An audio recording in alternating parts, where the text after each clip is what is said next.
which have inspired many of the proposals, making this a unique Yuva Shakti-driven budget. Our government's sankalp is to focus on our poor, underprivileged, and the disadvantaged. To deliver on this sankalp, and given that this is the first budget prepared in Kartavya Bhavan, we are inspired by three Kartavya. Our first Kartavya is to accelerate and sustain economic growth by enhancing productivity and competitiveness and building resilience to volatile global dynamics. Our second Kartavya is to fulfill aspirations of our people and build their capacity, making them strong partners in India's path to prosperity. Our third Kartavya, aligned with our vision of Sabka Saath, Sabka Vikas, is to ensure that every family, community, region, and sector has access to resources, amenities, and opportunities for meaningful participation. This threefold approach requires a supportive ecosystem. The first requirement is to sustain the momentum of structural reforms, continuous, adaptive, and forward-looking. Second, a robust and resilient financial sector is central to mobilizing savings, allocating capital efficiently, and managing risks. Third, cutting-edge technologies, including AI applications, can serve us as force multipliers for better governance. Reform Express. Our government has undertaken comprehensive reforms towards creating employment, boosting productivity, and accelerating growth. After the Prime Minister's announcement on Independence Day in 2025, over 350 reforms have been rolled out. This includes GST simplification, notification of labor codes, and rationalization of mandatory quality control orders. High-level committees have been formed, and in parallel, the central government is working with the state governments on deregulation and reducing compliance requirements. The Reform Express is well on its way and will maintain its momentum to help us fulfill our Kartavya. I now move to specific proposals.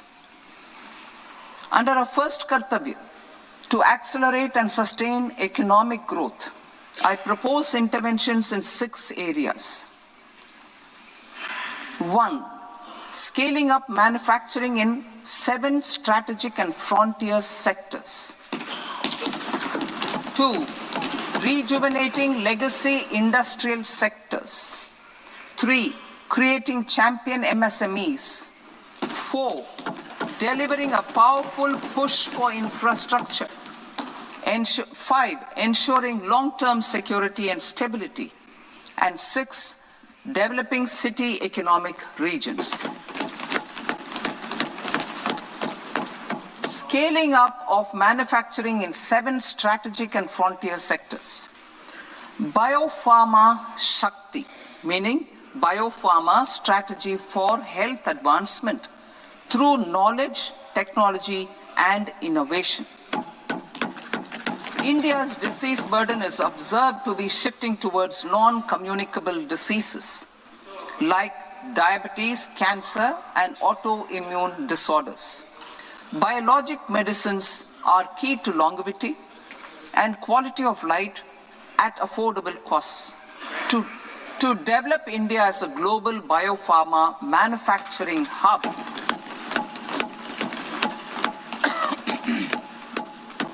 I propose the Biopharma Shakti with an outlay of 10,000 crores over the next 5 years. This will build the ecosystem for domestic production of biologics and biosimilars. The strategy will include a biopharma-focused network with 3 new national institutes of pharmaceutical education and research, popularly known as NIPERS, and upgrading 7 existing ones. It will also create a network of 1,000 accredited India clinical trials sites. We propose to strengthen the Central Drug Standard Control Organization to meet global standards and approve timeframes through and approval timeframes through a dedicated scientific review cadre and specialists. India's Semiconductor Mission 1.0 expanded India's semiconductor sector capabilities. Building on this, we will launch ISM 2.0 to produce equipment and materials, design full-stack Indian IP, and fortify supply chains. We will also focus on industry-led research and training centers to develop technology and skilled workforce.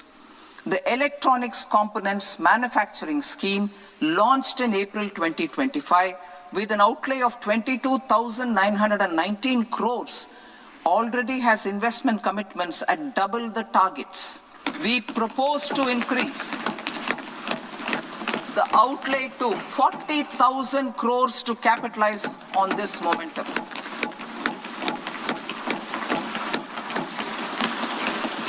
A scheme for rare earth permanent magnets was launched in 2025 November. We now propose to support the mineral-rich states of Odisha, Kerala, Andhra Pradesh, and Tamil Nadu to establish dedicated rare earth corridors to promote mining, processing, research, and manufacturing. To enhance domestic chemical production and reduce import dependency, we will launch a scheme to support states in establishing 3 dedicated chemical parks through challenge route on a cluster-based plug-and-play model. Strong capital goods.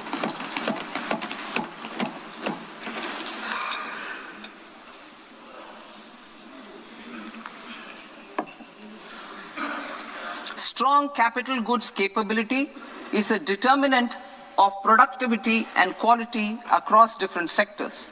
Towards building this capacity, I propose the following. High-tech tool rooms will be established by central public sector enterprises at 2 locations as digitally enabled automated service bureaus that locally design, test, and manufacture high-precision components at scale and at lower cost. 2. A scheme for enhancement of construction and infrastructure equipments will be introduced to strengthen domestic manufacturing of high value and technologically advanced CIE.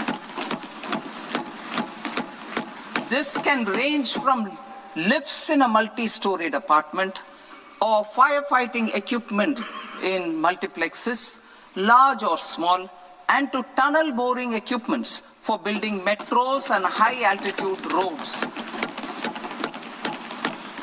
I also propose a scheme for container manufacturing to create a globally competitive container manufacturing ecosystem with a budgetary allocation of 10,000 crores over a 5-year period.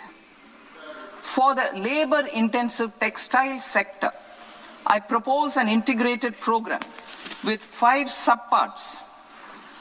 1. The National Fiber Scheme for Self-Reliance in Natural Fibers, such as silk, wool, and jute, man-made fibers, and new age fibers. Textile expansion and employment scheme to modernize traditional clusters with capital support for machinery, technology upgradation, and common testing and certification centers.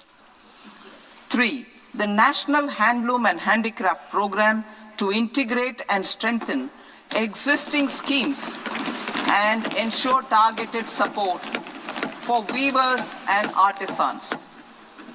Tex Eco Initiative to promote globally competitive and sustainable textiles and apparels.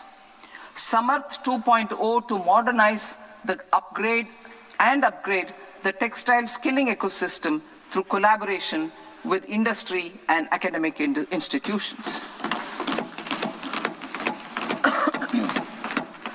Further, I propose to set up a mega textile parks in challenge mode. They can also focus on bringing value addition to technical textiles.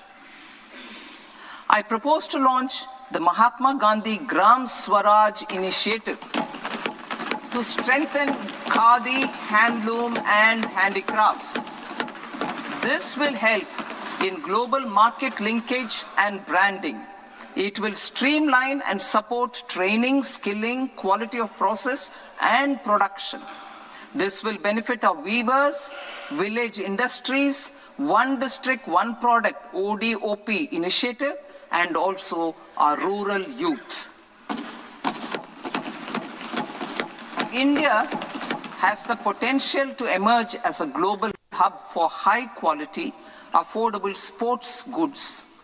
I propose a dedicated initiative for sports goods that will promote manufacturing, research, and innovation in equipment design as well as material sciences. Rejuvenation of legacy industrial clusters.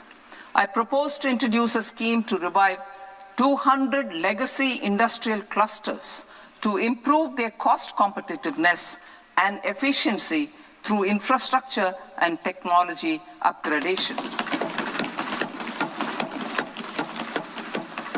Creating champion SMEs and supporting micro enterprises. Recognizing MSMEs as a vital engine of growth, I propose a three-pronged approach to help them grow as champions. Equity support. I propose to introduce a dedicated 10,000 crores SME growth fund to create future champions, incentivizing enterprises based on select criteria. I also propose to top up the Self-Reliant India Fund set up in 2021 with 2,000 crores to continue support to micro enterprises and maintain their access to risk capital. Liquidity support. With TREDS, more than 7 lakh crore has been made available to MSMEs. To leverage its full potential, I propose 4 measures. 1. Mandate TREDS as the transaction settlement platform for all purchases from MSMEs by CPSEs, serving as a benchmark for other corporates. 2. Introduce a credit guarantee support mechanism through CGTMSE for invoice discounting on TREDS platform. 3. Link GEM with TREDS for sharing information with financiers about government purchases from MSMEs, encouraging cheaper and quicker financing. 4. Introduce TREDS receivables as asset-backed securities, helping develop a secondary market, enhancing liquidity and settlement of transactions. Professional support. Government will facilitate professional institutions such as the ICAI, ICSI, ICMAI to design short-term modular courses and practical tools to develop a cadre of corporate mitras, especially in Tier 2 and Tier 3 towns. These accredited para-professionals will help MSMEs meet compliance requirements at affordable costs. Infrastructure. During this past decade, our government has undertaken several initiatives for large-scale enhancement of public infrastructure, including through new financing instruments such as Infrastructure Investment Trust (InvITs) and Real Estate Investment Trust (REITs), and institutions like NIIF and NABFID. We shall continue to focus on developing infrastructure in cities with over 5 lakh population, that is Tier 2, Tier 3 cities, which have expanded to become growth centers. Public capital expenditure has increased manifold from 2 lakh crore in 2014-15 to an allocation of 11.2 lakh crore in BE 25-26. In this coming year, that is financial year 2026-27, I propose to increase it to 12.2 lakh crores to continue the momentum. To strengthen the confidence of private developers regarding risks during infrastructure development and construction phase, I propose to set up an infrastructure risk guarantee fund to provide prudentially calibrated partial credit guarantee to lenders. Over the years, RITES have emerged as a successful instrument for asset monetization. I propose to accelerate recycling of significant real estate assets of the CPSEs through the setting up of dedicated RITES. To promote environmentally sustainable movement of cargo, I propose to 1. Establish new dedicated freight corridors connecting Dankuni in the east to Surat in the west. Operationalize 20 new national waterways over the next 5 years. Starting with National Waterways 5 in Orissa to connect mineral-rich areas of Talcher and Angul and industrial centers like Kalinga Nagar to the ports of Paradeep and Dhamra. Training institutes will be set up as regional centers of excellence for development of required manpower for these waterways. This will benefit youth in the entire stretch of the waterways to train and acquire skills. Further, a ship repair ecosystem catering to inland waterways will also be set up at Varanasi and Patna. And C, launch a coastal cargo promotion scheme for incentivizing a modal shift from rail to road to increase the share of inland waterways and coastal shipping from 6% to 12% by 2047.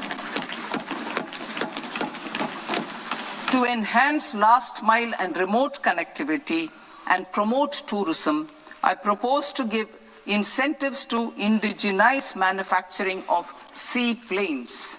A seaplane VGF scheme will be also introduced to provide support for operations. Carbon capture, utilization and storage. Aligning with the roadmap launched in December 2025, the carbon capture, utilization and storage technologies at scale will achieve higher readiness and in end-use application across 5 industrial sectors, including power, steel, cement, refineries, and chemicals. An outlay of 20,000 crore is proposed over the next 5 years for this purpose. City economic regions. Cities are India's engines of growth, innovation, and opportunities. We shall now focus on Tier 2, Tier 3 cities, and even temple towns, which need modern infrastructure and basic amenities. This budget aims to further amplify the potential of cities to deliver the economic power of agglomerations by mapping city economic regions based on their specific growth drivers. An allocation of 5,000 crore per CER over 5 years is proposed for implementing their plans through a challenge mode with a reform-cum-result-based financing mechanism. In order to promote environmentally sustainable passenger systems, we will develop 7 high-speed rail corridors between cities as growth connectors, namely Mumbai to Pune, Pune to Hyderabad, Hyderabad to Bengaluru, Hyderabad to Chennai, Chennai to Bengaluru, Delhi to Varanasi, Varanasi to Siliguri.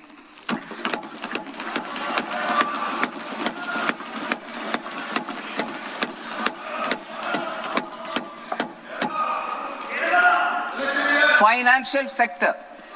The Indian banking sector today is characterized by strong balance sheet, historic highs in profitability, improved asset quality, and coverage exceeding 98% of villages in the country. At this juncture, we are well placed to futuristically evaluate the measures needed to continue on the path of reform-led growth of this sector.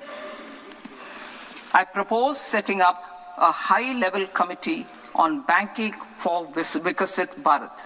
High-level committee on banking for Vikasit Bharat to comprehensively review the sector and align it with India's next phase of growth, while safeguarding financial stability, inclusion, and consumer protection.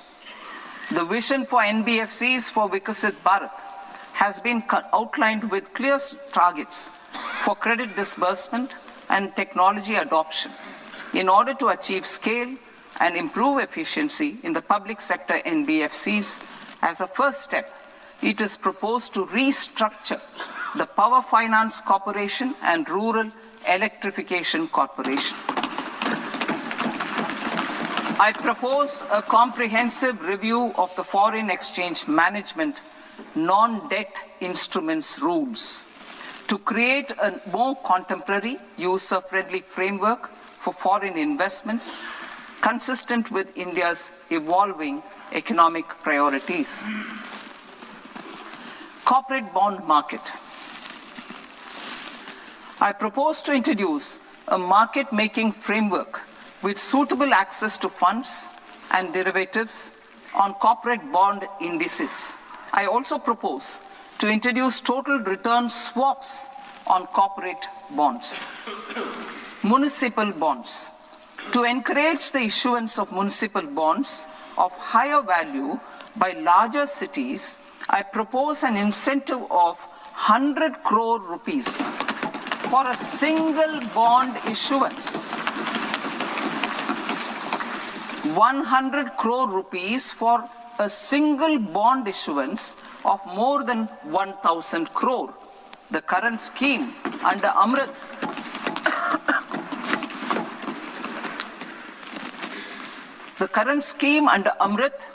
which incentivizes issuances up to 200 crores only, will also continue to support smaller and medium towns.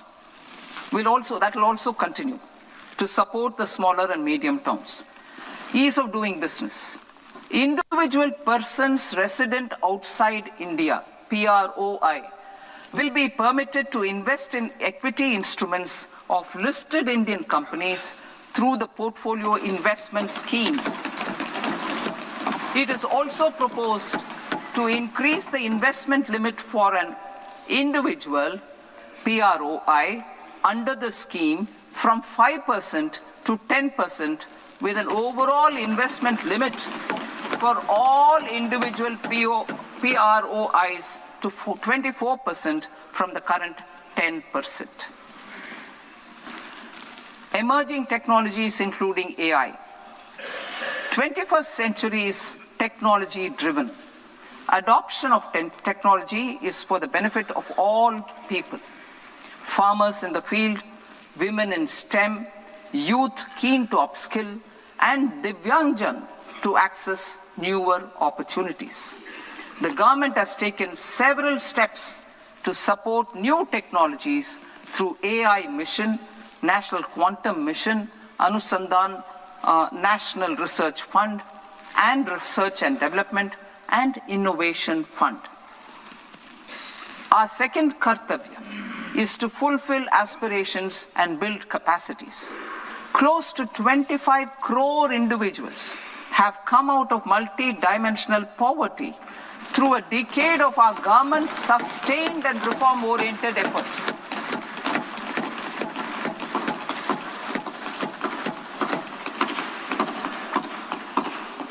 Our government has therefore decided to place a renewed emphasis on the service sector to provide a pathway to fulfilling aspirations of a youthful India with the following measures.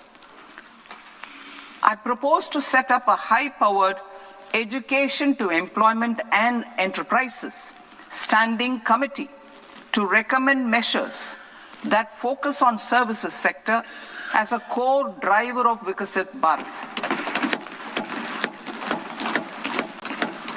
This will make us a global leader in services with a 10% global share by 2047. The committee will prioritize areas to optimize the potential for growth, employment, and exports. They will also assess the impact of emerging technologies, including AI, on jobs and skill requirements and propose measures thereof. To create a range of skilled career pathways, a new range of skilled career pathways for our youth, I propose interventions in the following sectors. Health. Existing institutions for allied health professionals will be upgraded and new AHP institutions established in private and government sectors. This will cover 10 selected disciplines, including optometry, radiology, anesthesia, OT technology, applied psychology and behavioral health, and add 1 lakh AHPs over the next 5 years. A strong care system covering geriatric and allied care services will be built. A variety of NSQF-aligned programs will be developed to train multi-skilled caregivers, combining core care and allied skills such as wellness, yoga, and operation of medical assistive devices. In the coming year, 1.5 lakh caregivers will be trained.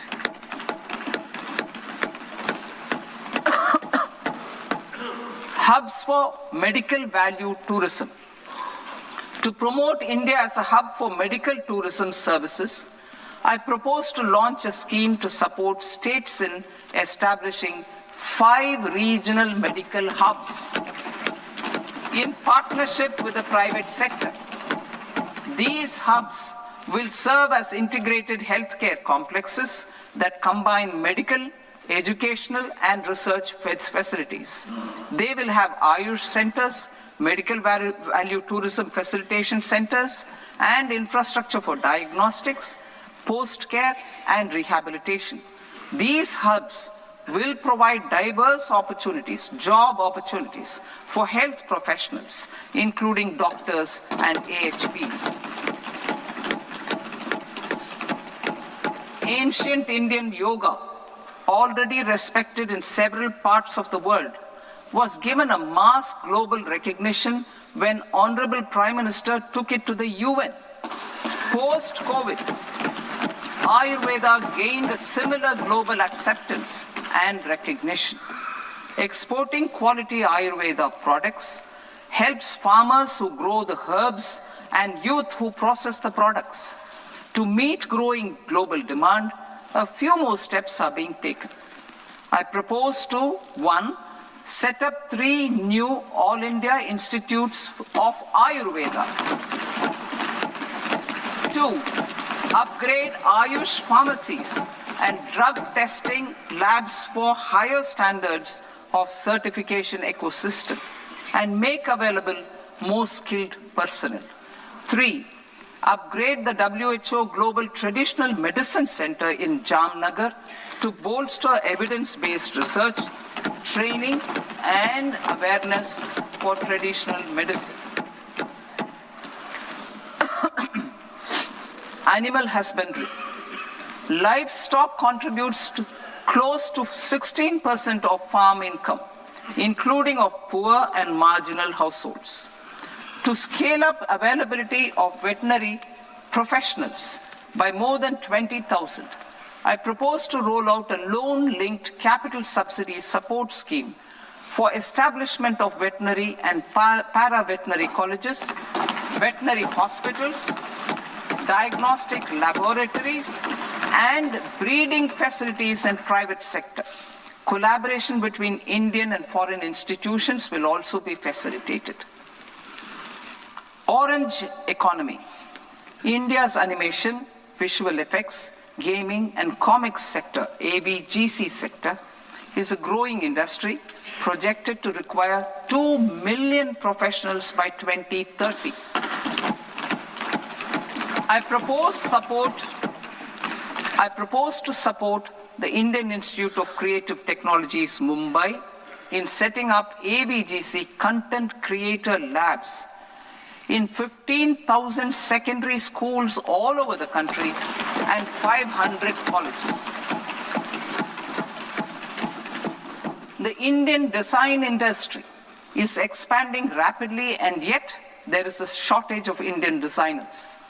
I propose to establish, through Challenge Route, a new National Institute of Design to boost design education and development in the eastern region of India. Education. Our government will support states through Challenge Route in creating 5 university townships in the vicinity of major industrial and logistics corridors. These planned academic zones will host multiple universities, colleges, and research institutions, skill centers, and residential complexes. In higher education, STEM institutions, prolonged hours of study and laboratory work pose some challenges for girl students. Through VGF, Viability Gap Funding and capital support, one girls' hostel will be established in every district.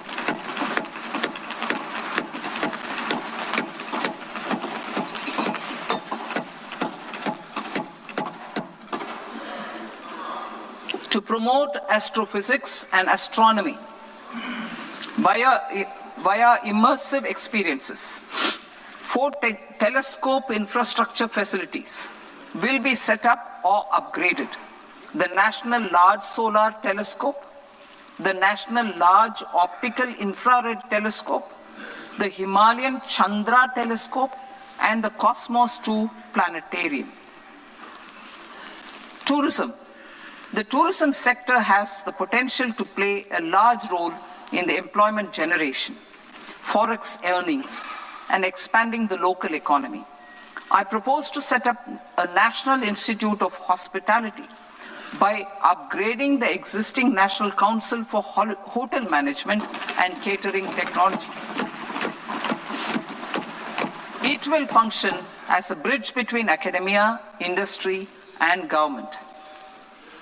I also propose a pilot scheme for upskilling 10,000 guides in 20 iconic tourist sites through a standardized, high-quality, 12-week training course in hybrid mode in collaboration with the Indian Institute of Management.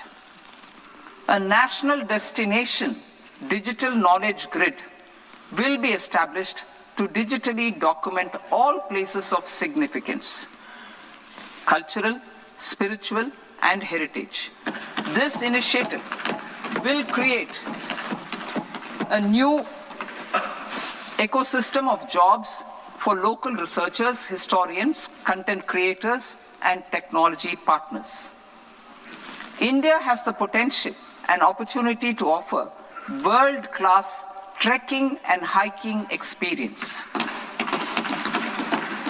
We will develop ecologically sustainable mountain trails in Himachal Pradesh, Uttarakhand, and Jammu Kashmir. Also in Araku Valley in the Eastern Ghats and Podigai Malai in the Western Ghats. Turtle trails along key nesting sites in the coastal areas of Odisha Karnataka and Kerala. And 3, bird watching trails along the Pulikat Lake in Andhra Pradesh, Tamil Nadu. It's on the border. Under the visionary leadership of Honorable Prime Minister, we established the International Big Cat Alliance in 2024. This year, India is hosting the first ever Global Big Cat Summit, where heads of governments and ministers from 95 range countries will deliberate on collective strategies for conservation. Heritage and culture tourism. I propose to develop 15 archaeological sites, including Lothal, Dolavira, Rakhi Gadi, Adichanallur, Saranath, Hastinapur, and Leh Palace into vibrant experiential cultural destinations. Excavated landscapes will be open to the public through curated walkways. Immersive storytelling skills and technologies will be introduced to help conservation labs, interpretation centers, and guides. The sports sector provides multiple means of employment, skilling, and job opportunities. Taking forward the systematic nurturing of sports talent, which is set in motion through the Khelo India program earlier, I propose to launch a Khelo India mission to transform the sports sector over the next decade.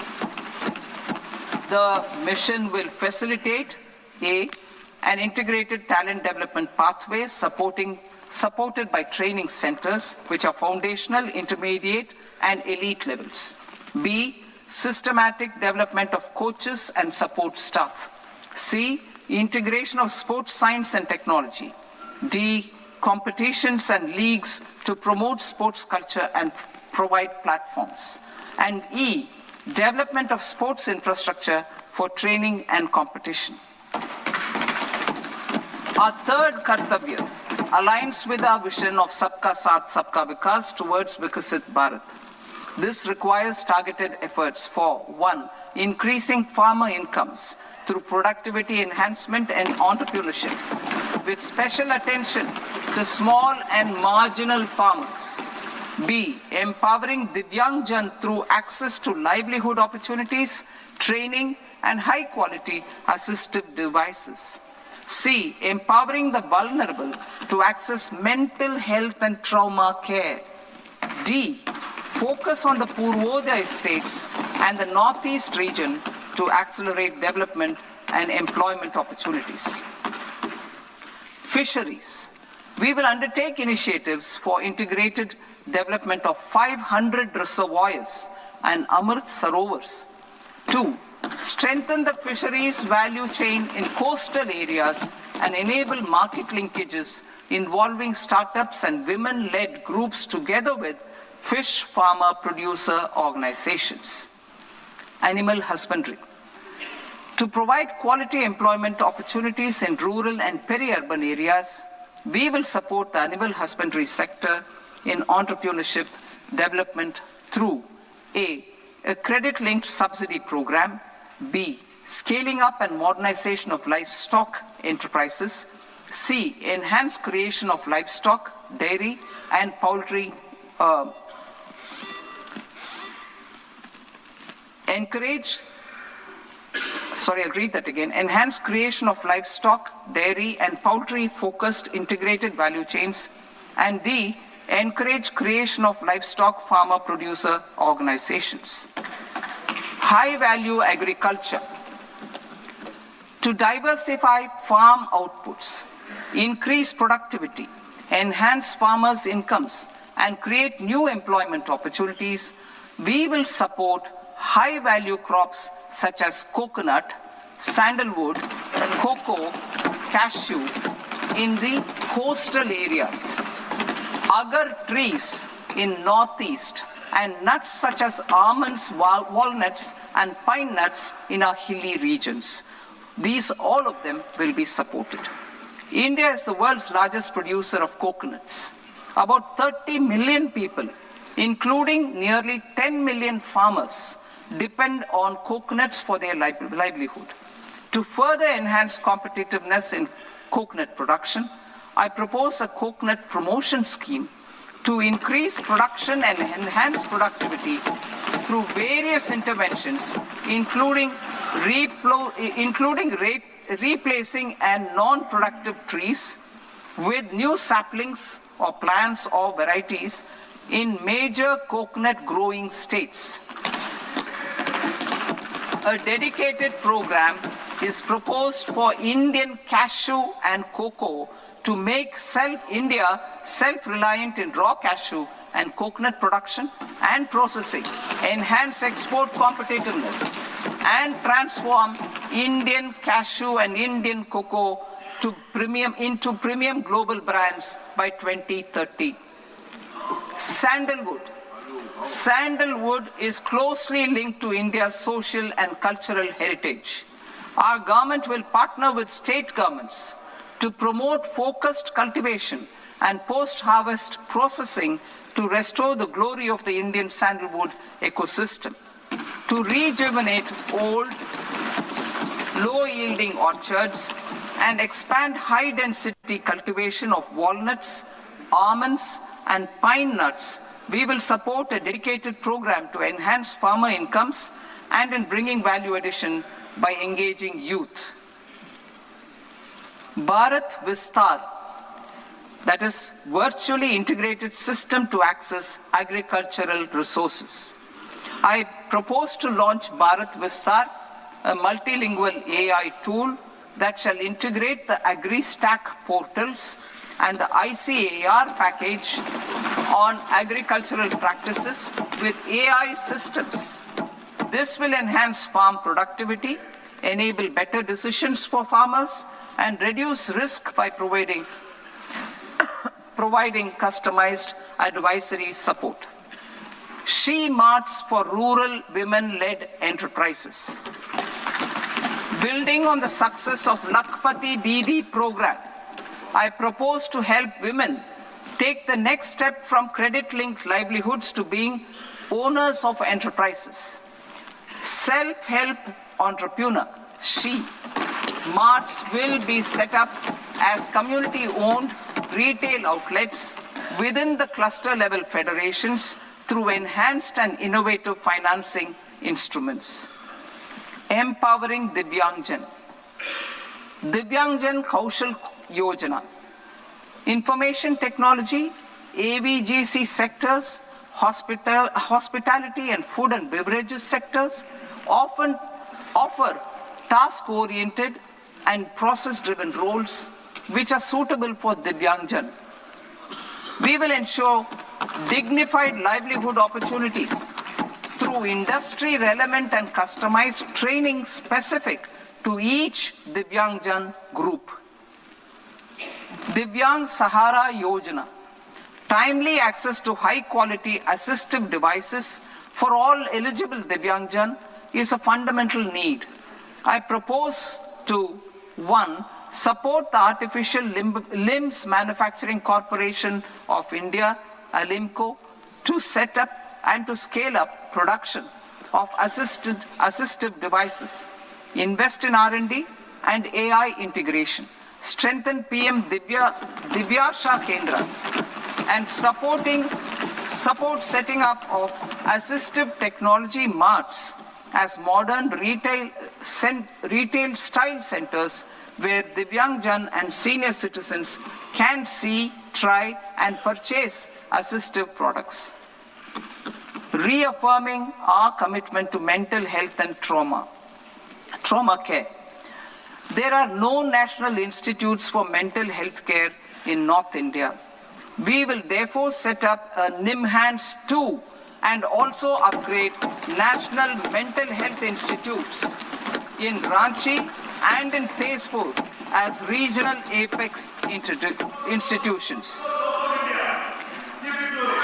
Emergencies expose families, particularly the poor and vulnerable, to unexpected expenditure. We will strengthen and increase these capacities by 50% in district hospitals by establishing emergency and trauma care centers. Focus on Purvodaya states and northeastern regions. Purvodaya, I propose the development of an integrated East Coast industrial corridor with a well-connected node at Durgapur, creation of 5 tourism destinations in 5 Purvodaya states, and the provision of 4,000 e-buses. Buddhist sites in northeastern region. The northeastern region is a civilizational confluence of Theravada and Mahayana or Vajrayana traditions.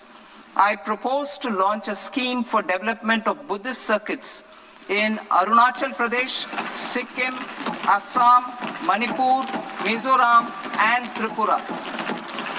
The scheme will cover preservation of temples and monasteries, pilgrimage interpretation centers, connectivity, and pilgrim amenities. 16th Finance Commission. On 17th November 2025, the 16th Finance Commission submitted its report to the President. As mandated under Article 281 of the Constitution, the government is to lay the report along with the explanatory memorandum on the action taken report on the recommendations of the Commission in Parliament, which, Sir, Honourable Speaker, you've allowed me to do at the commencement of this session. The government has accepted the recommendation of the Commission to retain the vertical share of devolution at 41%. As recommended by the Commission, I have provided 1.4 lakh crores of rupees to the states for the year 2026-2027 as Finance Commission grants. These include rural and urban local body and disaster management grants. Fiscal consolidation. Government has been delivering on our fiscal commitments consistently without compromising on social needs. To strive towards accepted standards of fiscal management in Budget 25-26, I had indicated that the central government would target reaching a debt to GDP ratio of 50 plus or minus 1% by 2030-31. In line with this, the debt to GDP ratio is estimated to be 55.6% of GDP in BE 26-27. compared to 56.1% of GDP in RE 25-26. A declining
Income Tax Act. In July 2024, I announced a comprehensive review of the Income Tax Act 1961. This was completed in a record time, and the Income Tax Act 2025 will come into effect from 1st April 2026. The simplified income tax rules and forms will be notified shortly, giving adequate time to taxpayers to acquaint themselves with its requirements. The forms have been redesigned such that ordinary citizens can comply without difficulty. Ease of living. I propose that any interest awarded by the Motor Accident Claims Tribunal to a natural person will be exempt from income tax, and any TDS on this account will be done away with. I propose to reduce TCS rate on the sale of overseas tour program package from the current 5% and 20% to 2% without any stipulation of amount. I propose to reduce TCS rate for pursuing education and for medical purposes under the Liberalized Remittance Scheme, popularly known as LRS, from 5% to 2%. Supply of manpower services is proposed to be specifically brought within the ambit of payment to contractors for the purpose of TDS to avoid ambiguity. Thus, TDS on these services will be at the rate of either 1% or 2% only. I propose a scheme for small taxpayers, wherein a rule-based automated process will enable obtaining a lower or nil deduction certificate instead of filing an application with the assessing officer. For the ease of taxpayer holding securities in multiple companies, I propose to enable depositories to accept Form 15G or Form 15H from the investor and provide it directly to various relevant companies. I propose to extend time available for revising returns from 31st December to up to 31st March with the payment of a nominal fee. I also propose to stagger the timeline for filing of tax returns. Individuals with ITR 1 and ITR 2 returns will continue to file till 31st July, and non-audit business cases or trusts are proposed to be allowed time till 31st August. TDS on sale of immovable property by a non-resident is proposed to be deducted and deposited through resident buyers and his or her PAN-based challan instead of requiring a TAN, which is a temporary accounting number. To address practical issues of small taxpayers like students, young professionals, tech employees, relocated NRIs, and such others, I propose to introduce a one-time 6-month foreign asset disclosure scheme for these taxpayers to disclose income or assets below a certain size. This scheme would be applicable for two categories of taxpayers, namely A, who did not disclose their overseas income or assets, and B, who disclosed their overseas income and or paid due tax but could not declare the asset acquired. For category A, the limit of undisclosed income or asset is proposed to be up to 1 crore rupees. They need to pay 30% of fair market value of asset or 30% of undisclosed income as tax and 30% as additional income tax in lieu of penalty, and would thereby get immunity from prosecution. For category B, asset value is proposed to be up to 5 crore rupees. Here, immunity from both penalty and prosecution will be available with a payment of fee of 1 lakh rupees. Rationalizing penalty and prosecution. Multiplicity of proceedings are hindrance to the ease of doing business. I propose to integrate assessment and penalty proceedings by way of a common order for both. There will be no interest liability on the taxpayer on the penalty amount for the period of appeal before the first appellate authority, irrespective of the outcome of appeal process. Further, quantum of prepayment is being reduced from 20% to 10% and will continue to be calculated only on core tax demand. As an additional measure for reducing litigation, I propose to allow taxpayers to update their returns even after reassessment proceedings have been initiated, and an additional 10% tax rate over and above the rate applicable for the relevant year. The assessing officer will then use only this updated return in his proceedings. There is already a framework for immunity from penalty and prosecution in the cases of underreporting. I propose to apply this framework for immunity to misreporting too.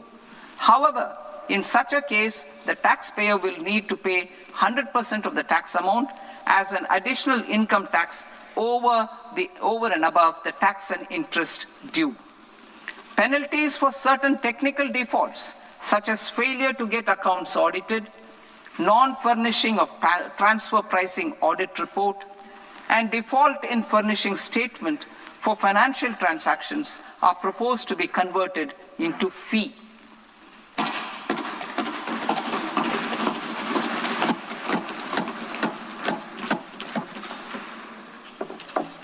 I propose to rationalize prosecution framework under Income Tax Act while maintaining a careful balance for deterrence in some serious offense. Non-production of books of account and documents and requirement of TDS payment where payment is made in kind are being decriminalized. Further, minor offenses will attract fine only. The remaining prosecutions will be graded commensurate with the quantum of offense. They will entail only simple imprisonment with maximum imprisonment reduced to 2 years and power to courts to convert even those into fines. There is no penalty. There's no penalty presently for non-disclosure of non-immovable foreign assets with aggregate value less than 20 lakh rupees. I propose to also provide them with immunity from prosecution with retrospective effect from 1/10/2024.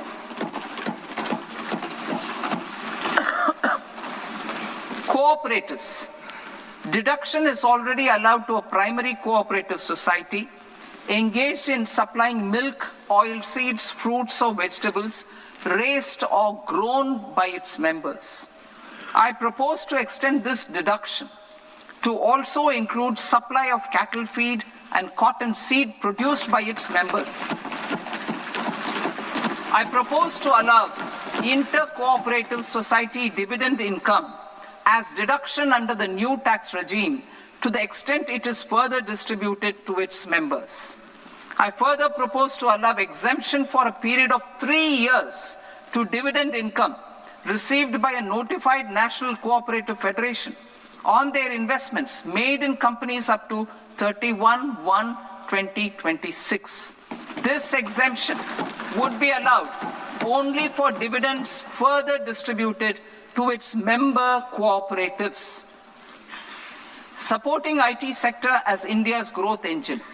India is a global leader in software development services, IT-enabled services, knowledge process outsourcing services, and contract R&D services relating to software development. These businesses and their segments are quite interconnected with each other. All these services are proposed to be clubbed under a single category of information technology services with a common safe harbor margin of 15.5% applicable to all. The threshold for availing safe harbor for IT services is being enhanced substantially from 300 crore rupees to 2,000 crore rupees. Safe harbor for IT services shall be approved by an automated rule-driven process without any need for tax officer to examine and accept the application. Once applied by an IT services company, the same safe harbor can be continued for a period of 5 years at a stretch at its choice. For IT services companies who want to conclude advanced pricing agreement, APA, I propose to fast-track unilateral APA process for IT services and endeavor to conclude it within a period of 2 years. The period of 2 years can be extended by a further period of 6 months on taxpayers' request. I propose to extend the facility of modified returns available to the entity entering APA to its associated entities also. Attracting global business and investment. Recognizing the need to enable critical infrastructure and boost investment in data centers, I propose to provide tax holiday till 2047 to any foreign company that provides cloud services to customers globally by using data center services from India. It will, however, need to provide services to Indian customers through an Indian reseller entity. I also propose to provide a safe harbor of 15% on cost in case the company providing data center services from India is a related entity. To harness the efficiency of just-in-time logistics for electronic manufacturing, I propose to provide safe harbor to non-residents for component warehousing in a bonded warehouse at a profit margin of 2% of the invoice value. The resultant tax of about 0.7% will be much lower than in competing jurisdictions. To provide fillip to toll manufacturing in India, I propose to provide exemption from income tax for 5 years to any non-resident who provides capital goods, equipment, or tooling to any toll manufacturer in a bonded zone. To encourage vast pool of global talent to work in India for a longer period of time, I propose to provide exemption to global, non-India sourced income of a non-resident expert for a stay period of 5 years under notified schemes. I propose to provide exemption from minimum alternate tax, the MAT, to all non-residents who pay tax on presumptive basis. Tax administration.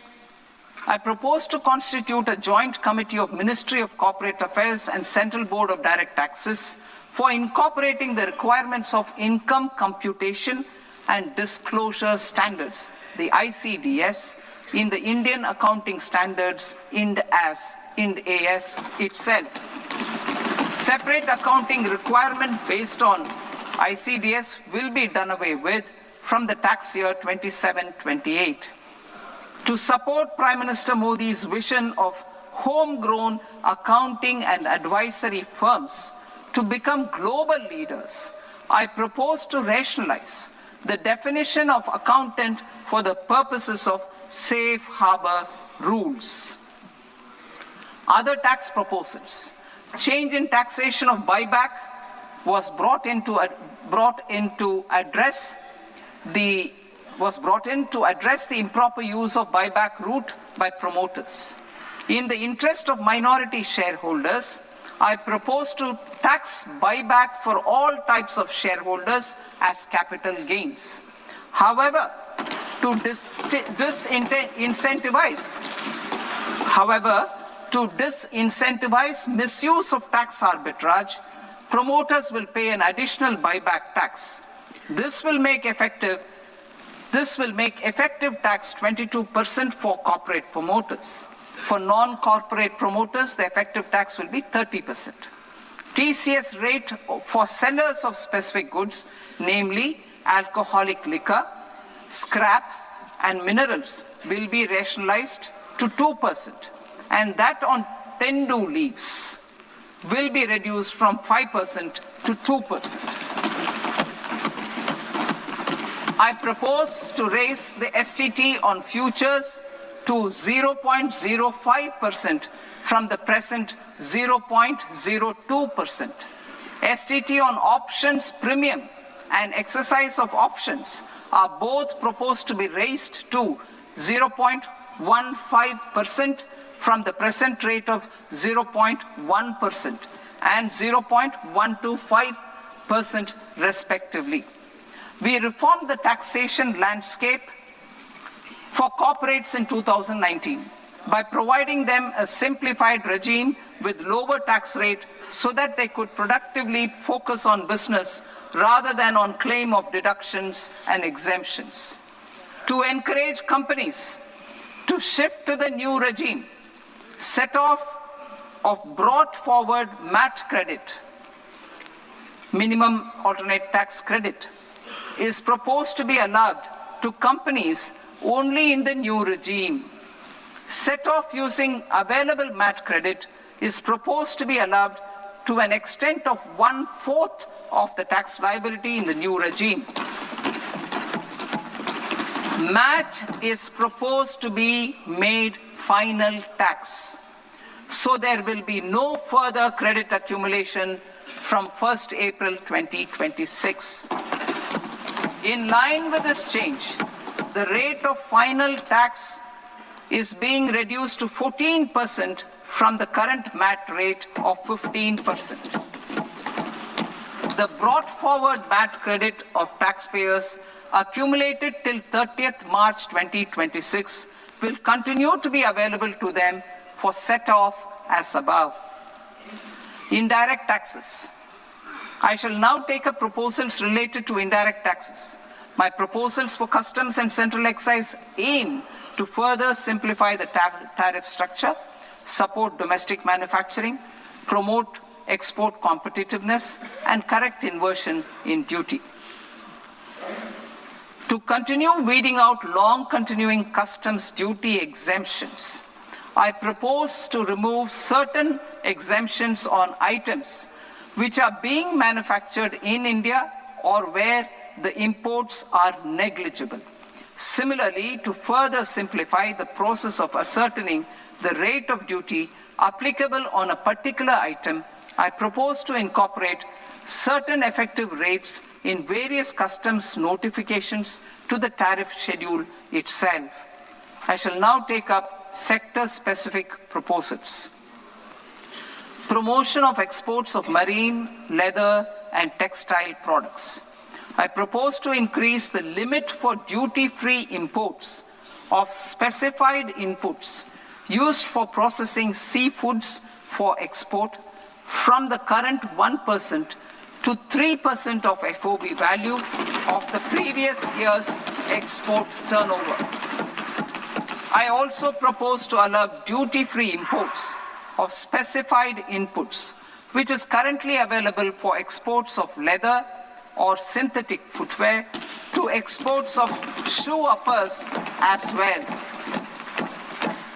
I propose to extend the time period for export of final product from the existing 6 months to 1 year for exporters of leather or textile garments, leather or synthetic footwear, and other leather products. Energy transition and security.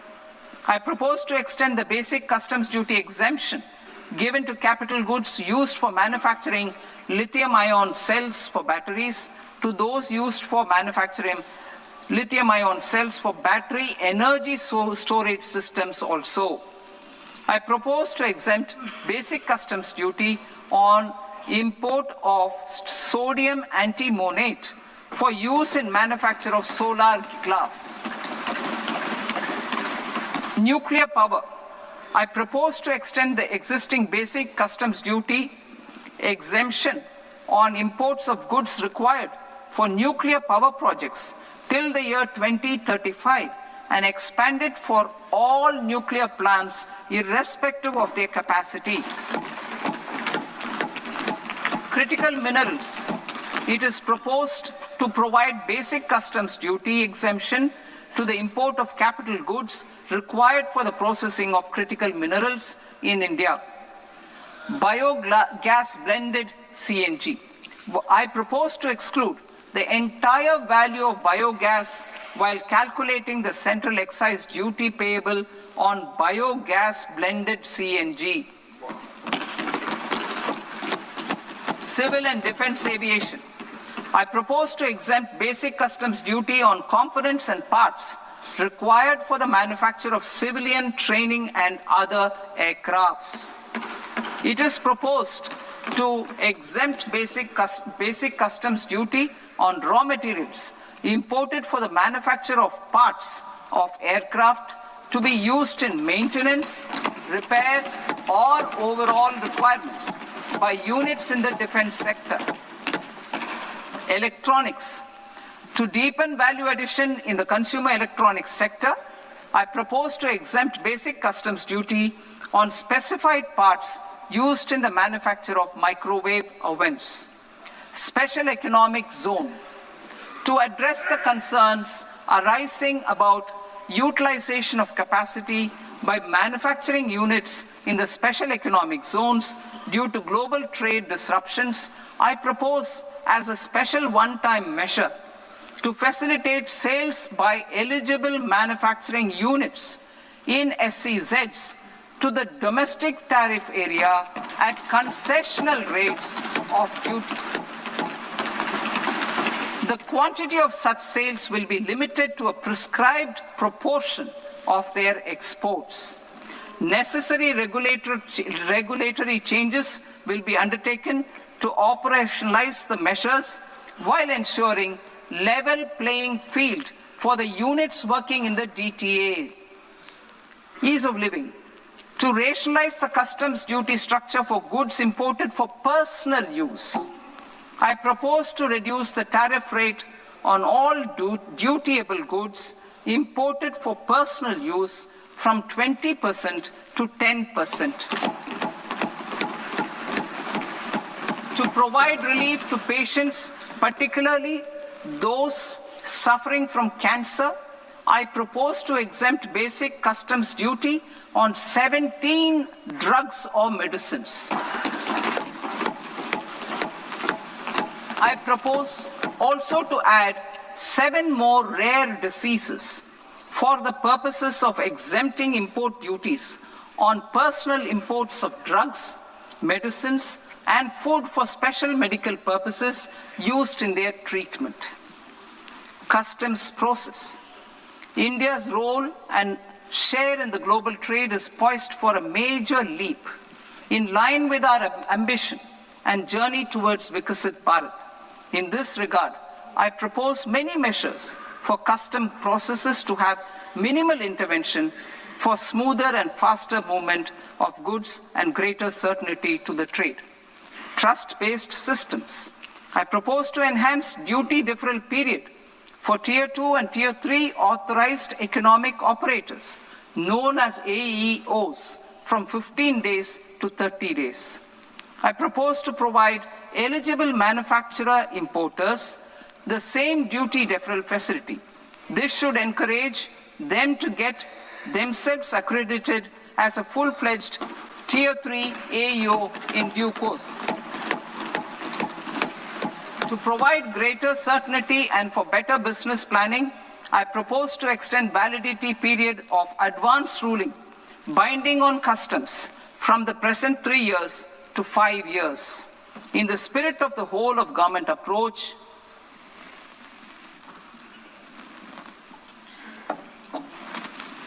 government agencies will be encouraged to leverage AEO accreditation for preferential treatment in clearing their cargo.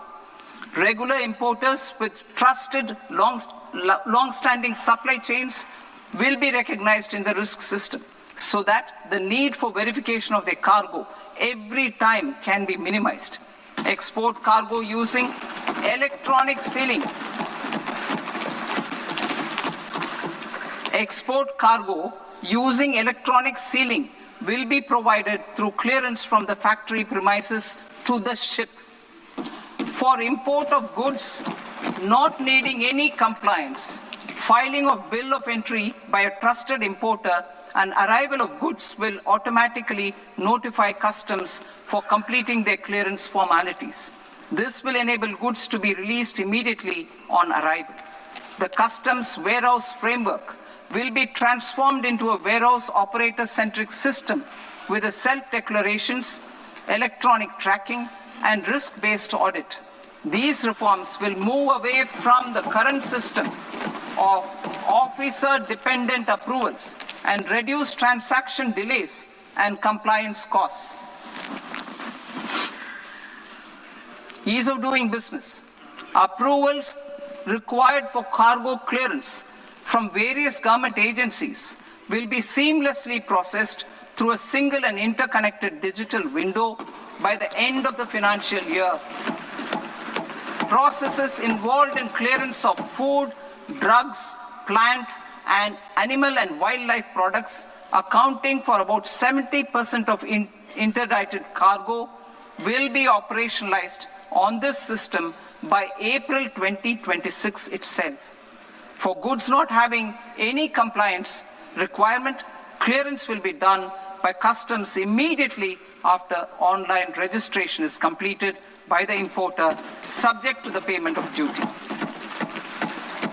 Customs integrated system will be rolled out in 2 years as a single integrated and scalable platform for all customs processes. Utilization of non-intrusive scanning with advanced imaging and AI technology for risk assessment will be expanded in a phased manner with the objective to scan every container across all the major ports. New export opportunities to support Indian fishermen to fully harness the economic value of marine resources beyond our territorial waters. The following measures will be taken. A. Fish catch by an Indian fishing vessel in exclusive economic zone or on the high seas will be made free of duty. Landing of such fish on foreign port will be treated as export of goods. Safeguards will be put in place to prevent misuse during fish catch, transit, or transshipment. To support aspirations of India's small businesses, artisans, and startups to access global markets through e-commerce, I am pleased to announce complete removal of the current value cap of 10 lakh rupees per consignment on courier exports. In addition, handling of rejected and returned consignments will be improved with effective use of technology for identifying such consignments. I propose to revise provisions governing baggage clearance during international travel to address genuine concerns of passengers. The revised rules will enhance duty-free allowances in line with the present-day travel realities and provide clarity in temporary carriage of goods brought in or taken out. There are honest taxpayers who are willing to settle disputes by paying all their dues, but they get deterred due to negative connotation associated with penalty. They will now be able to close cases by paying an additional amount in lieu of penalty. Honorable Speaker, sir, with this, I commend the budget to this august House. Jai Hind.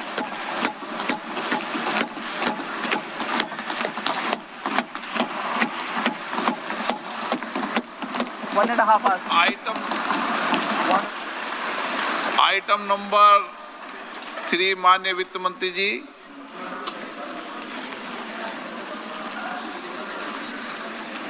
Item number 2, sir. 3.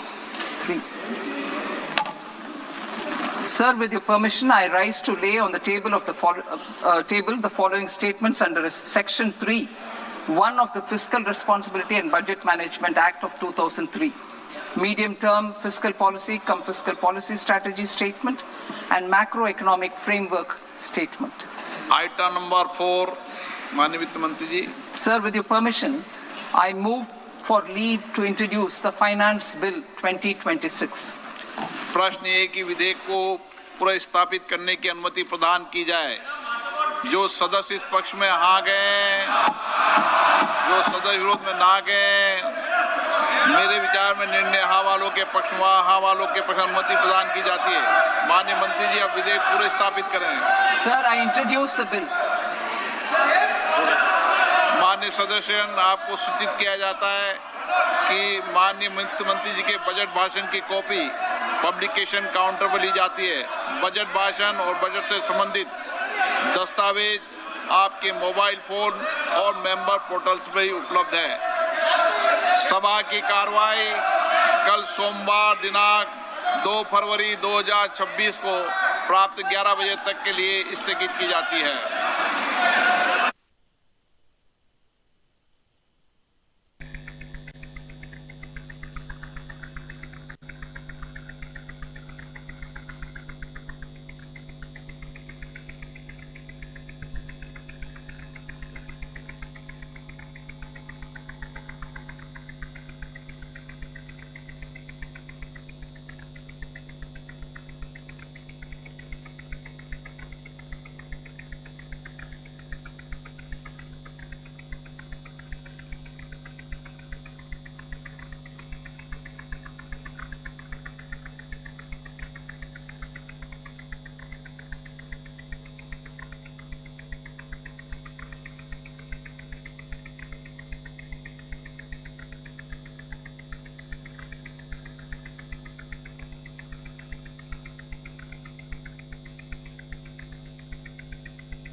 Namaste and good evening, ladies and gentlemen. I welcome you to this press briefing on the ongoing state visit of the President of European Union Council, His Excellency Antonio Costa, and President of the European Union Commission, Her Excellency Ursula von der Leyen.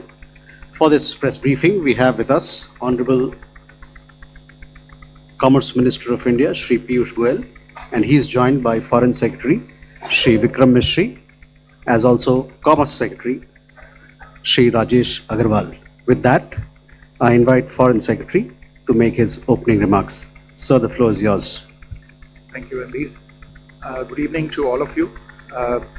First of all, it's a privilege to have with us for this briefing the Honorable Minister for Commerce and Industry, Shri Piyush Goyal. We were expecting to be joined at the briefing also by the European Commissioner for Trade and Economic Security, Mr. Maros Sefcovic, but since the previous engagements ran a little late, he had to unfortunately go for his next scheduled meeting, and that is why he is not here. Let me make a few quick points with regard to the outcome of this truly historic visit that is currently underway. As you are aware, the President of the European Council, His Excellency Mr. Antonio Costa, and the President of the European Commission, Her Excellency Mrs. Ursula von der Leyen, are on a state visit to India at the invitation of Prime Minister Shri Narendra Modi. Both the presidents were jointly chief guests at the Republic Day celebrations yesterday. This is the first time ever that we've had European leaders as guests of honor for our Republic Day. The leaders from the EU are accompanied by the EU High Representative for Foreign Policy and Security and Vice President of the European Commission, Her Excellency Ms. Kaja Kallas, the EU Commissioner for Trade and Economic Security, as I said, Mr. Maros Sefcovic, and other senior leading officers from the Commission and the Council. Yesterday, Honorable Rashtrapati Ji received both the presidents at Rashtrapati Bhavan. The dignitaries then witnessed the Republic Day parade as guests of honor. For the first time ever, there was a EU contingent, in fact, consisting of European Union military staff and the European Union naval operations, Atalanta and Aspidus, representatives from both of these operations participating in the Republic Day parade. The EU leaders also joined Rashtrapati and Prime Minister in the evening at the at-home reception at Rashtrapati Bhavan. Today, Presidents Costa and von der Leyen and Prime Minister Modi co-chaired the 16th India-EU summit.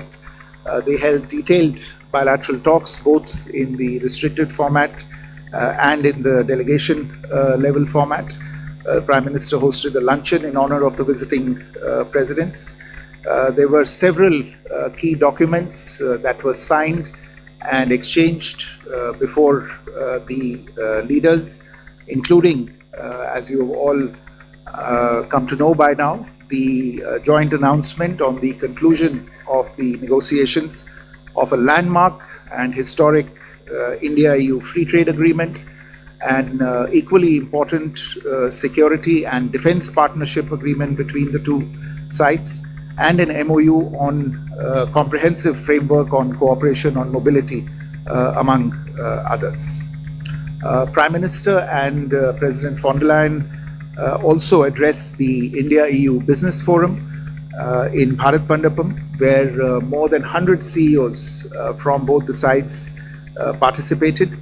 The Business Forum comes at a timely moment, straight in the wake of the completion of negotiations of the India-EU FTA, because we will need the businesses on the two sides to quickly translate the intention of the FTA into concrete outcomes. The Honorable Vice President of India would also be meeting with both the distinguished guests, and later today President Costa and President von der Leyen will be calling on Rashtrapati who will also host a banquet in honor of the visiting dignitaries.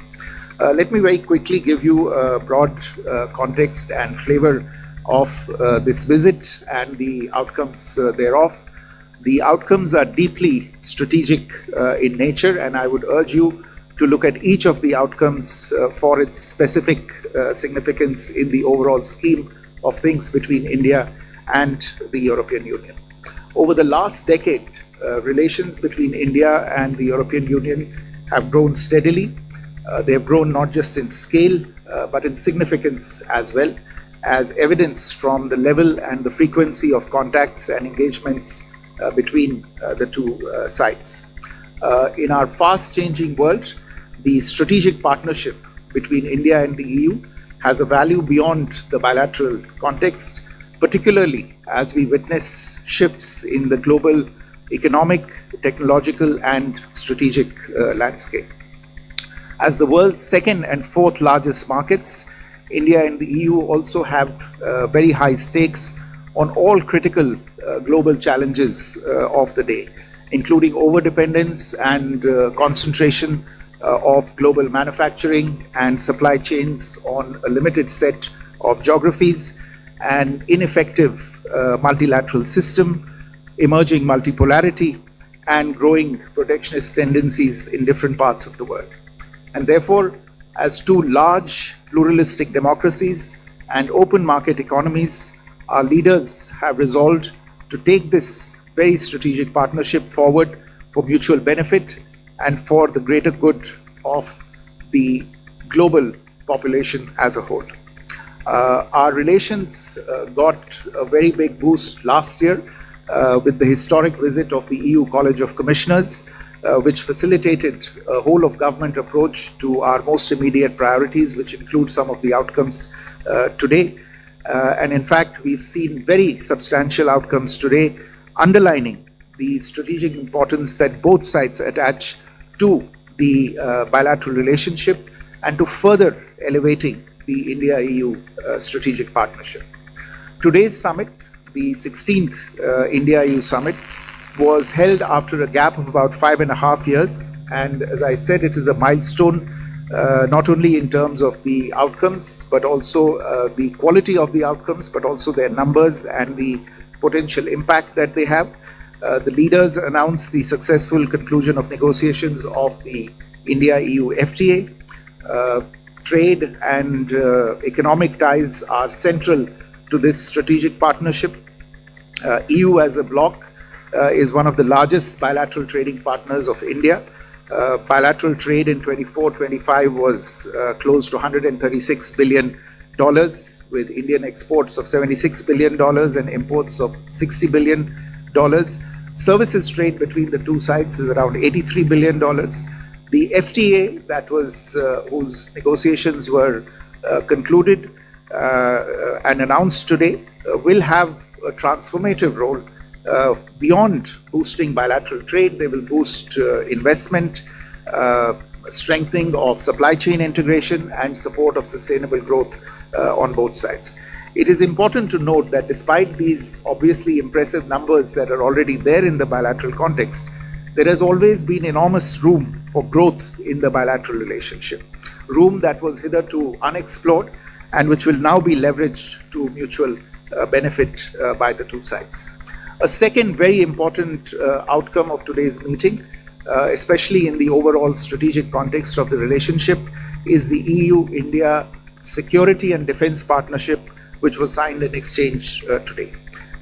While we have defence and security partnerships with several individual EU member states, this framework agreement on security and defence issues between India and the EU will be a first. It will bolster our engagements in maritime security, on defence industry, on cyberspace, and on counterterrorism. Particularly, this would allow Indian defence companies to benefit from the opportunities arising from the EU's own very significant defence initiatives that are underway. The two sides have also announced the launch of negotiations for a security of information agreement, which again demonstrates the long-term and strategic view that the two sides are taking of their relationship. A third outcome that I would want to invite your attention to is the document towards 2030, an India-EU Joint Comprehensive Strategic Agenda, which is a new roadmap to reinforce our strategic partnership and set the trajectory for advancing the relations across multiple pillars. These pillars include prosperity and stability, technology and innovation, security and defense, connectivity, and people-to-people ties for the next 5 years. I would urge you to go into the details of this particular roadmap to see the depth of intensity and the breadth of coverage that we intend to bring to this relationship. Finally, the two sides also concluded an MOU on comprehensive framework on cooperation on mobility. This is again the first such mobility-related agreement that we are concluding at the EU level with any partner. For the EU, this is a first with any partner for them. The MOU will facilitate and streamline safe, regular migration, support skill development, and ease the movement of highly skilled workers, students, researchers, and seasonal workers who happen to be in occupations in demand between the two sides. The two leaders, in fact, emphasized that some of the strongest relationships between the two sides, between India and Europe, are built by the people-to-people contacts. Today, the Indian diaspora in the EU is over 1 million people. Indian professionals in Europe are making notable contributions in several fields, including information technology, healthcare, engineering, and finance. There are more than 100,000 Indian students in Europe who continue to pursue higher education in leading universities in the EU. In addition to these agreements that I have outlined, there were a number of other important understandings that were reached. This includes the announcement of projects under the India-EU trilateral partnership, the renewal of the India-EU agreement for scientific and technological cooperation until 2030, the administrative arrangement on advanced e-signatures and seals, an MOU between the Reserve Bank of India and the European Securities and Market Authority, an administrative arrangement on cooperation in disaster risk management, and again, very, very importantly, a decision to launch exploratory talks on the association of India with Horizon Europe. Horizon Europe is the world's largest public scientific research program, and India's association with this program can bring us great benefits in the future. In addition, we've constituted an India-EU task force on green hydrogen and set up a EU pilot legal gateway office in India to enhance skill mobility and launch of negotiations, as I said earlier, for an India-EU security of information agreement. So to conclude, the visit of Presidents Costa and von der Leyen to India is emblematic of our trusted and strategic partnership.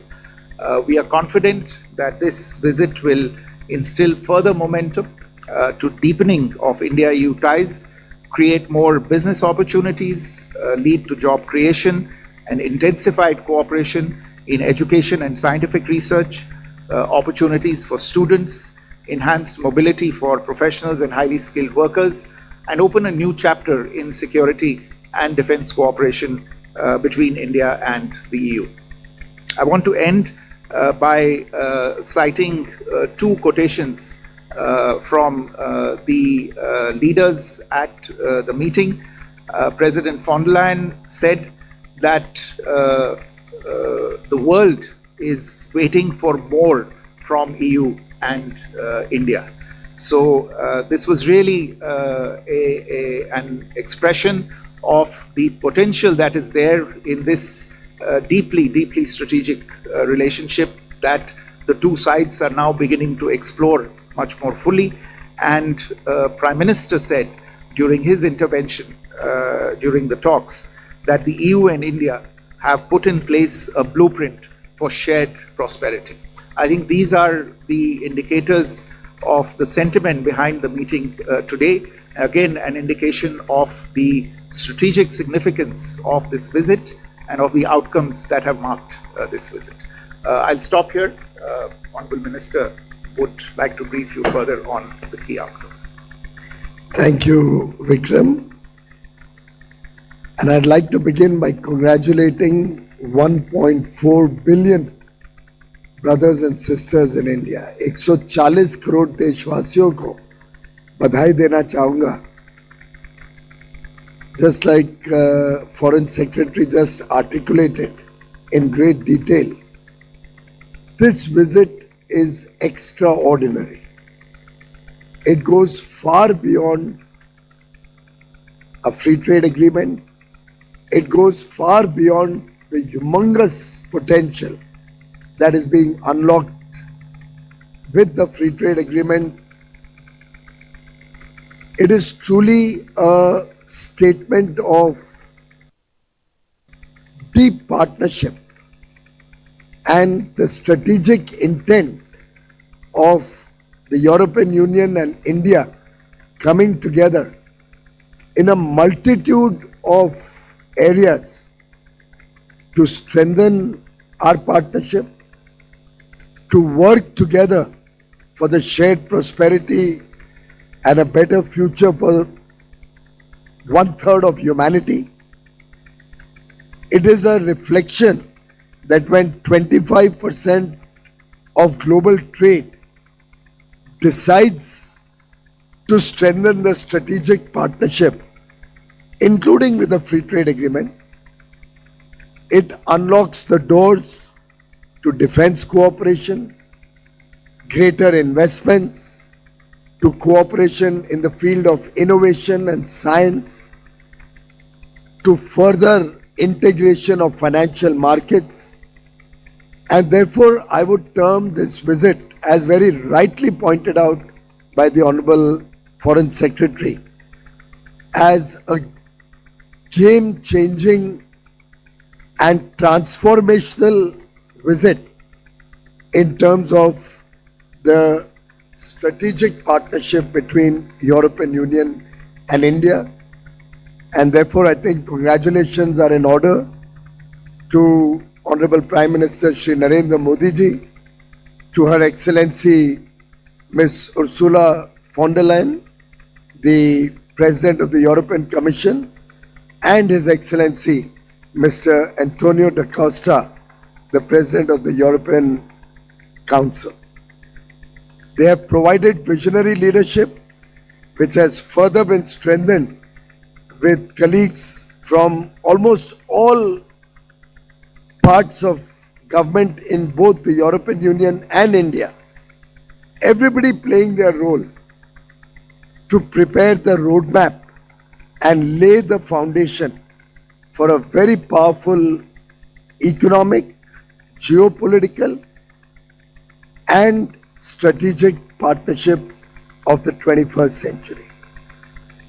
We are also very pleased to have concluded negotiations on, as Ms. von der Leyen herself has articulated, the mother of all deals, a free trade agreement which covers 25% of global trade. It is our 8th free trade agreement under Prime Minister Narendra Modi, each and every one of them with developed nations and collectively reflecting an agreement between India and 36 developed nations. With these 27 of the European Union, 4 from the EFTA, 31 and 6 more, 37 developed nations and India have entered into free trade agreements in a short span of 4 years under the leadership of Prime Minister Narendra Modi. Friends, this breakthrough in the EU-India trade relations comes after 20 years. You're all aware the discussions were launched in 2006. 16 rounds of negotiations were held. Sadly, in 2013, efforts were aborted and almost nobody ever imagined the European Union and India being able to come up with such a robust partnership framework as has been finalized by our leaders today. In fact, when we relaunched negotiations in mid-2022 and laid the initial foundational work, prepared our game plan and way forward, we had elections in India and then in the European Union through 2024. So the heavy lifting for this FTA really started after the historic visit of the European Union Trade Commissioners led by Ms. von der Leyen in February 2025.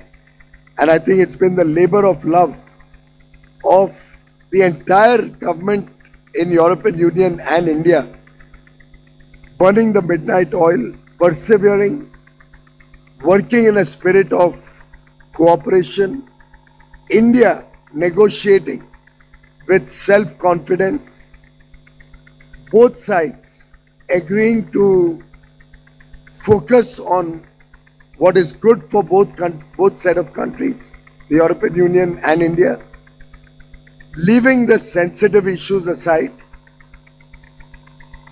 and therefore coming up with a very balanced, equitable and fair free trade agreement, which is a win-win for all sections of industry, both in India and European Union, opening up plethora of opportunities for investment, opening up markets which are complementary, with India gaining access significantly in labor-intensive industries like marine products, chemicals, footwear and leather, plastic rubber goods, textiles, apparel and clothing, gems and jewelry, furniture, sports goods, toys, and the European Union industries gaining access to the large and fastest growing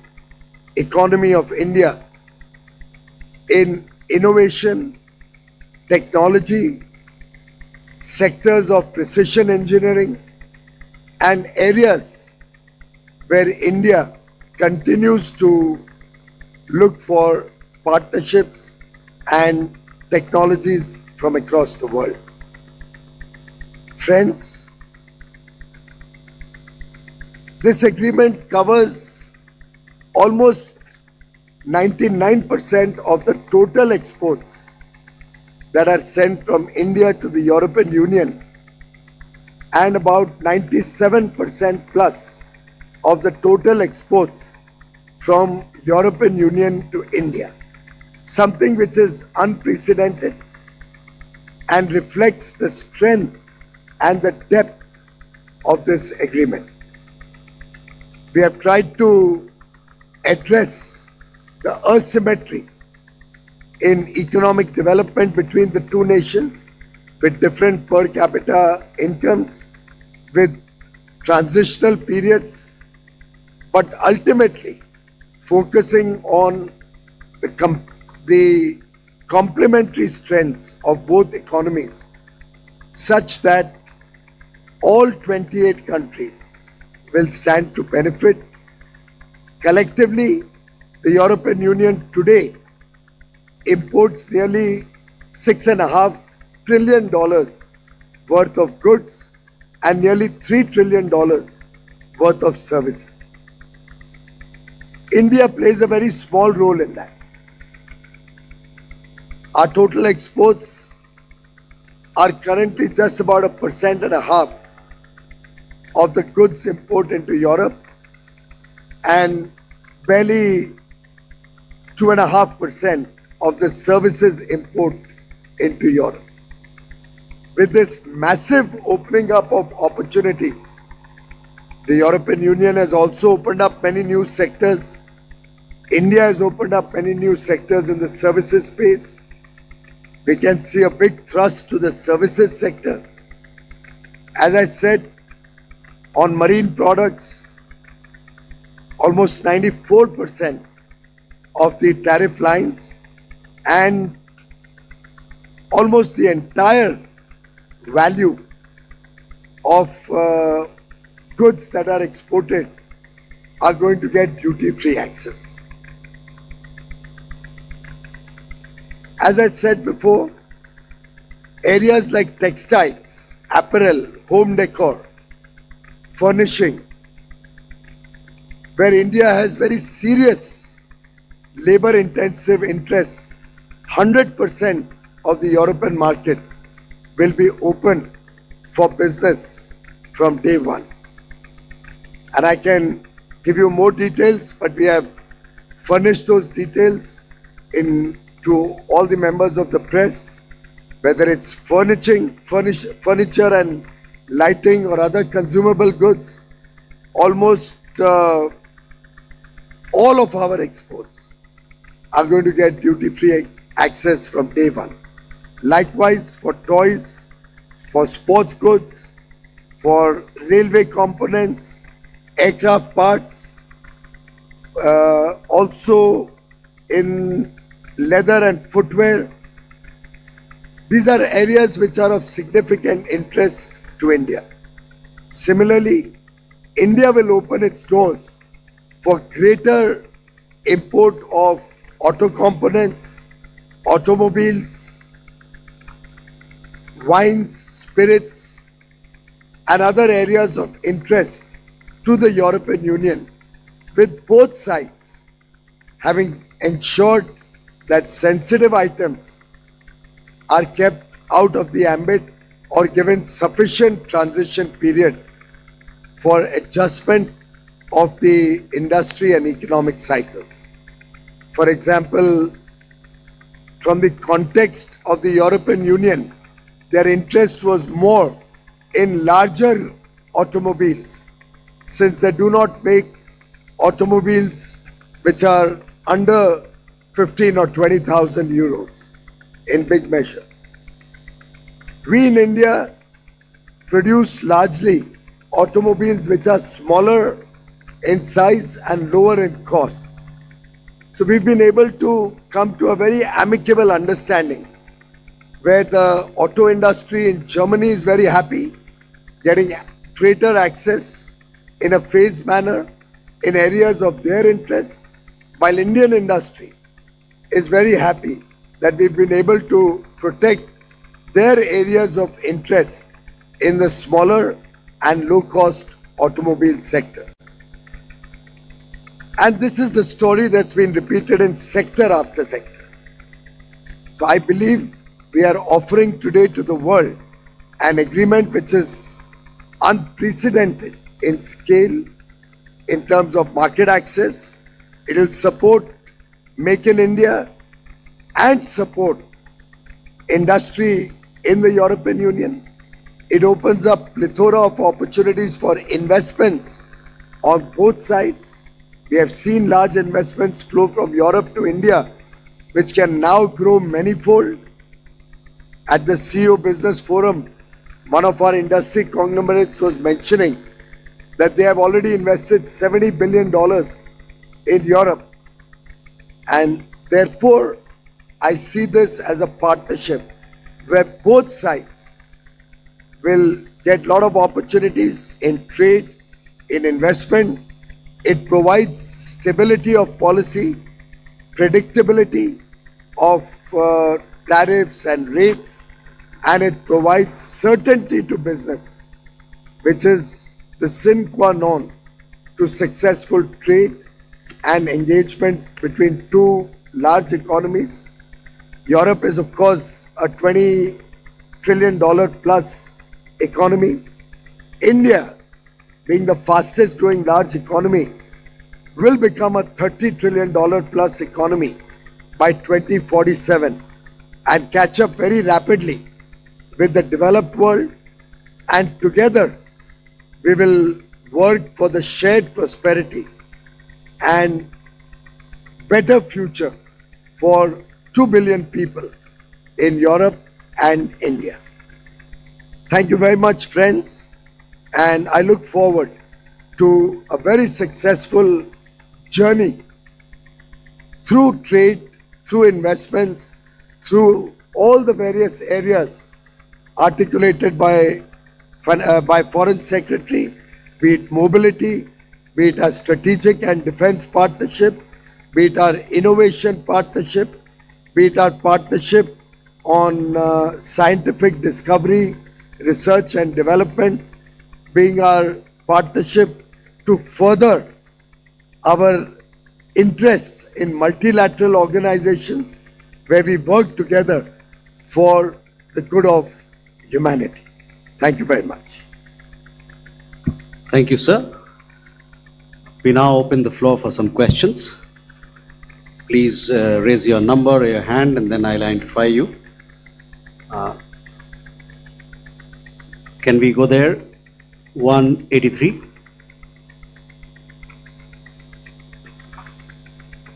Hi, sir. My name is Siddhant Sibal from Beyond. To the Minister, sir, how do you see this FTA being implemented?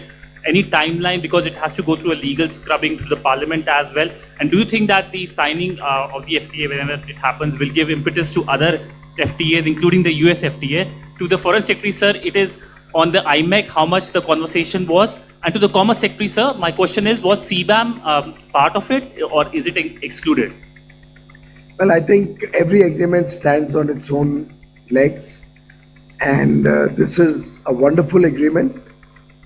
It will be taken up for legal scrubbing on a fast-track basis, as we discussed today, and translated into 24 languages simultaneously.